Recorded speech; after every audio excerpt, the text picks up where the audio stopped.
श्रीकृष्णाय परब्रह्मणे नमः। श्रीमद्भगवद्गीता ध्यानश्लोकाः।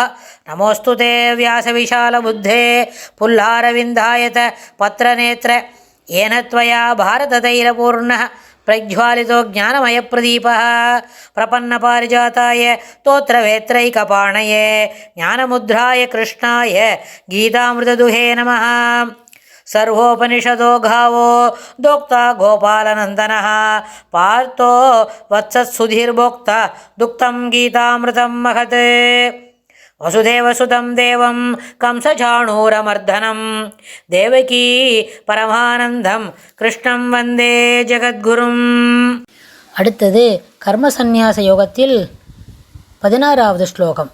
ஞானேன து ததஜ்ஞானம் ஏஷாம் நாச்சிதமாத்மனः தேஷாம் ஆதித்யவத் ஞானம் பிரகாஷயதி தத்பரம். ஞானேன து ததஜ்ஞானம் ஏஷாம் நாச்சிதமாத்மனः தேஷாம் ஆதித்யவத் ஞானம் பிரகாஷயதி தத்பரம்.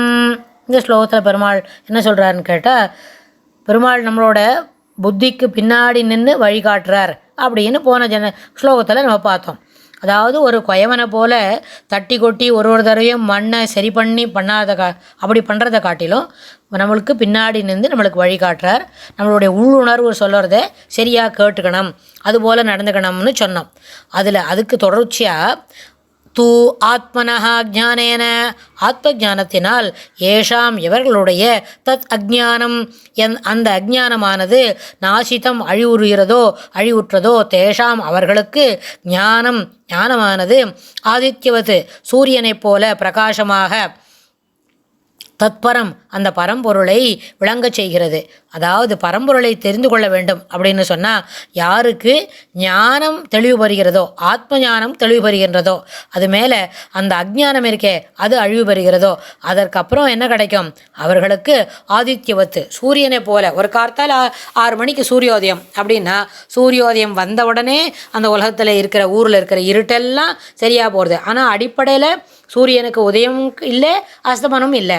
ஆனால் ஒரு அட்சரேகை தீர்க்கரேகை சொல்கிறோம் இல்லையா, அந்த ஒரு டிகிரியில் அந்த சூரியன் பூமி தன்னைத்தானே சுற்றிக்கிண்டு சூரியனையும் சுற்றி வருது அப்படின்னு சொன்னால், சூரியனை சுற்றி வரும்பொழுது ஒரு இடத்துல ஒரு டிகிரியில் 4 நிமிஷத்துக்கு ஒரு தடவை ஒரு டிகிரியில் அது போகிறதுனால அது என்ன பண்ணுறது, ஒரு ஊர்லேயும் அந்த அட்சரேகைக்கு நேரம் இருக்கிற இடத்துல அப்போ தான் சூரியோதயம், சில இடத்துல முன்னாடியே சூரியோதயம் அப்படின்னு சொன்னால், அந்த மாதிரி நம்மளுடைய ஞானத்தை விகசிக்க செய்த பிறகு ஆதித்யவத்துன்னு சொன்னால் அவர்களுக்கு சூரியனைப் போல அந்த பரம்பொருளை அது விளங்கச் செய்கின்றது. அது எப்படின்னு கேட்டால், ஞானம் விளங்கினாதான் நம்மளுக்கு என்ன வெளிச்சத்தை தெரிஞ்சுட்டாதான் பரம்பொருளை தெரிஞ்சிக்க முடியும். அந்த வெளிச்சத்தை எப்படி தெரிஞ்சுக்கணும் அப்படின்னா, சாதாரணமாக ஒரு ரூம் ரொம்ப நாளாக இருட்டாக இருக்குது, அதுக்கு எந்த கரண்ட் கனெக்ஷனும் இல்லை. ஆனால் இருட்டாக இருக்கிற இடத்துல பகல் நேரத்துலையாவது எங்கேயாவது வெளிச்சத்தை அதனோட ஜன்னல்லாம் திறந்து விட்டு நம்ம பார்த்துக்க முடியும். ஆனால் இருட்டு நேரத்தில் அப்படி பார்க்க முடியாது. சூரிய அஸ்தமிச்சிருத்து இந்த அட்சரேகையும் தீர்க்கதேகையும் தாண்டி பூமி நகர்ந்துருத்துன்னு சொன்னால் அந்த இடம் முழுக்க இருட்டாக இருக்கும். ஆனால் அப்படி இருக்கும்பொழுது ஒரே ஒரு சின்ன வழக்கு, ஒரு சின்ன தீபத்தை எழுதினா அந்த தீபம் கொண்டு வரப்பட்ட உடனேயே அந்த இடம் பிரகாசம் அடைவது போல் ஞான தீபத்தினால் ஜீவன் பிரகாசமடைந்து கற்பகோடி வருஷங்களாக இருந்த அஜ்ஞானத்தை போக்கிக் கொள்கிறது. ஏன்னா இந்த உள்ளுக்குள்ளே இருக்கிற ஆத்மா இருக்கே அது சர்வ வல்லமை பொருந்தியது, ஒளிமயமானது, ஞானமயமானது.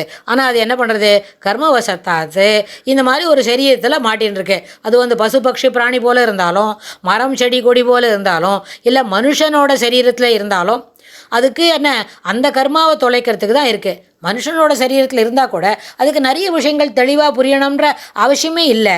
நிறைய விஷயம் புரியறதும் இல்லை, புரிஞ்சுக்கிறதுக்கு முயற்சி செய்யறதும் இல்லை. இந்த 3 பெர்ஸ்பெக்டிவ்னு அதை பார்க்குறோம். நிறைய விஷயங்கள் அந்த மனுஷ சரீரத்தில் இருக்க ஜீவனுக்கு புரியல, அது நன்னொன்று புரிஞ்சுக்கிறதுக்கு முயற்சி செய்யலை. இதுபோல் ஒரு விஷயங்கள்லாம் இருக்குது, இதுக்கு நம்மளுக்கு புரியலை அப்படின்னு அது நினைக்கிறது. ஸோ இந்த பெர்ஸ்பெக்டிவில் இந்த கான்டெக்ஸ்டில் நம்ம பார்க்கும்பொழுது அந்த ஜீவன் தான் எந்த சரீரத்தில் வந்ததோ அதற்கு ஏற்ப அந்த கர்மாவை மட்டுமே அதால் தொலைக்க முடியும். ஒரு சின்ன உதாரணத்துக்கு சொல்லணும், ஒரு பசுவோட ஆத்மா இருக்குது, பசுவுக்கு ஜீவன் இருக்குது, அந்த ஜீவனுக்கும் அந்தர்யாமி யார்? ஸ்ரீமன் நாராயணன் தான். ஆனால் அந்த பசு போன ஜென்மத்தில் நிறைய ராமாயண வாசித்து உபன்யாசம் சொல்லியிருந்தது, அப்படின்னா இதில் நம்ம சொல்கிற இந்த உதாரணம் ரொம்ப தப்பு. ஏன்னா போன ஜென்மத்தில் அப்படி ராமாயண உபன்யாசம் பண்ணக்கூடிய ஒரு ஜீவனாக இருந்ததுன்னா அதுக்கு இந்த வாட்டி என்ன கிடைக்காது, இப்படி ஒரு பேச முடியாத ஒரு சரீரம் அதுக்கு கிடைக்காது. அதனால் பேசக்கூடிய ஒரு சரீரமாக கிடச்சிருது அப்படின்னாலும் அதை பற்றி இப்போ அதுக்கு தெரியல அப்படின்னா அந்த நிலைமையில் அப்போ என்ன பண்ண, ஞானம் வழங்கி இருக்கிறது, என்ன வெளிச்சம் அங்கே குறைவாக இருக்கிறது அப்படின்னா இப்பொழுது மீண்டும் அது முயற்சி செய்தாலும் இந்த ஜென்மத்தில் அதுக்கு என்ன பண்ணாது, அதால் கற்றுக்க முடியாது.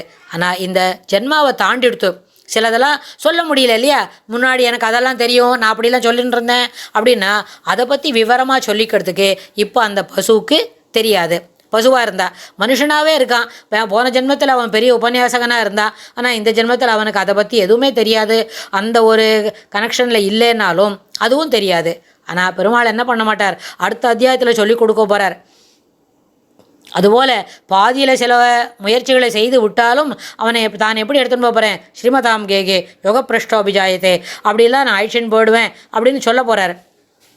அதனால் ஞானம் குறைவாக இருக்கிற நேரத்தில் ஒரு ஞானத்தை விகசிக்க வேண்டும் அப்படின்னா அந்த இடத்துல அந்த இருட்டு போகிறதுக்கு ஒரு எப்படி சாதாரண ஒரு தீபம் தேவையோ அதுபோல் அந்த ஜீவனும் ஞானத்தினார் பிரகாசம் அடைந்து எத்தனையோ யுகாந்தரங்களாக அந்த வெளிச்சம் இல்லாது இருக்கிற அந்த ஜீவன் என்ன பண்ணோம், மேலே மேலே சென்று அந்த அஜ்ஞானத்தை போக்கிக் கொள்கிறது.